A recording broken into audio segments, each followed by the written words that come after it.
मजहबी अक़लियतों के ऊपर जिस तरह का तशद्दुद हो रहा है, एक तो हमारी ये डिमांड है कि पाकिस्तान जो इस वक्त एक एमरजेंसी, नेशनल एमरजेंसी डिक्लेयर करे कि औरतों के ऊपर जो सिनफी तशद्दुद है उसके हवाले से, और एक नेशनल लेवल पे जैसे हम पोलियो के हवाले से कैंपेन्स करते हैं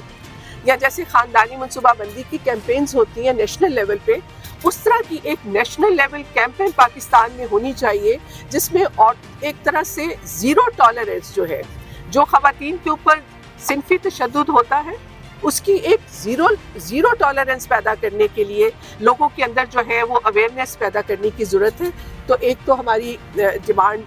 ये है। दूसरा, हम ये भी चाहते हैं कि जो हमारे अदारे हैं, क्योंकि जिस वजह से बहुत ज़्यादा दिन ब दिन जो है वो औरतों के ख़िलाफ़ और वल्नरेबल जो कम्युनिटीज़ हैं जिसमें ट्रांसजेंडर हैं, जिसके अंदर मजहबी अक़लियतें हैं, अहमदी कम्युनिटी है, आप देखें, और जो भी बच्चे जो काम की जगहों पे जाते हैं वल्नरेबल होते हैं, तो जहाँ जहाँ पे ये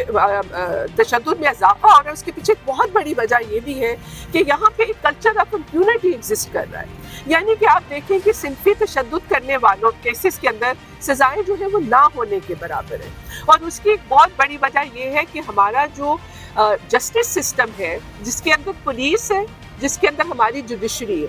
और उनका भी वही माइंडसेट है जो कि बहुत पेट्रियार्कल, बहुत पिदरशहाना, बहुत एंटी वुमन और एंटी पीपल है। तो हमारा ये मुतालबा है कि इन सब को जो है इनकी ट्रेनिंग्स होनी चाहिए, जेंडर के हवाले से जेंडर अवेयरनेस की ट्रेनिंग्स होनी चाहिए, और इनकी परफॉर्मेंस असेसमेंट होनी चाहिए ताकि हर जज को देखा जाए कि जब उनके पास सिनफी तशद्दुद के केसेस आते हैं उसमें क्या उनके फैसले, वो क्या फैसले देते हैं और कितनी तादाद में जो है वो लोगों को सजाएं मिलती हैं। तो एक ये बात है। इसी सिनफी तशद्दुद के हवाले से जो एक दूसरा इशू ये है कि जाहिर है कि औरतें जो हैं जिनको हमने इसलिए वल्नरेबल किया हुआ है कि वो माशी तौर पे और समाजी तौर पे बाख्तियार नहीं है, और जिसकी वजह से जब वो घरों में भी उनके ऊपर जुल्म होता है तो वो उसको सहती रहती है लेकिन अपने घरों से बाहर नहीं निकलती है। हम ये देखते हैं कि वही औरतें जब उनकी जान उनको ये लगता है कि उनकी ज़िंदगी खतरे में है तब वो घरों को छोड़ती हैं, और जब वो अपने घर छोड़ती हैं तो उनका जो सारा सपोर्ट सिस्टम है वो ख़त्म हो जाता है। उस वक्त उनको ज़रूरत होती है कि जो रियासत है जिसमें उनको शेल्टर होम्स हैं ताकि उनके सर पे छत हो, उनको फ्री लीगल एड मिले, ये वो सारी चीज़ें हैं जो कि मैं समझती हूँ कि ये सपोर्ट सिस्टम्स हैं। लेकिन अगर ये सपोर्ट सिस्टम इंटैक्ट होंगे तो शायद ये एक उसकी प्रिवेंशन का काम भी करेगा, क्योंकि जब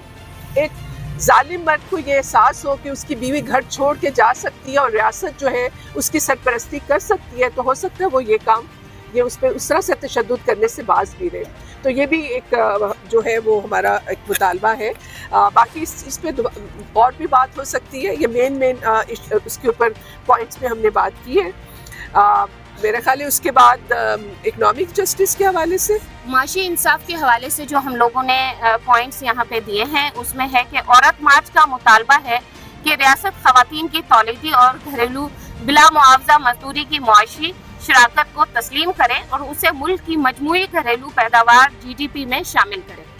गैर रस्मी मुलाजमत के शोबे को बाज़ाब्ता बनाए जहाँ खवातीन बड़ी तादाद में काम कर रही हैं, और अच्छे काम के मयार मजबूत और हरासा किए जाने से पाक काम के हालात को यकीनी बनाने के लिए लेबर कवानीन में तौसील करें। और ये कि हम रियासत से मुतालबा करते हैं कि वो चाइल्ड लेबर के खिलाफ सख्त कार्रवाई करें और बच्चों की हिफाजत को भी यकीनी बनाएं। तमाम योमिया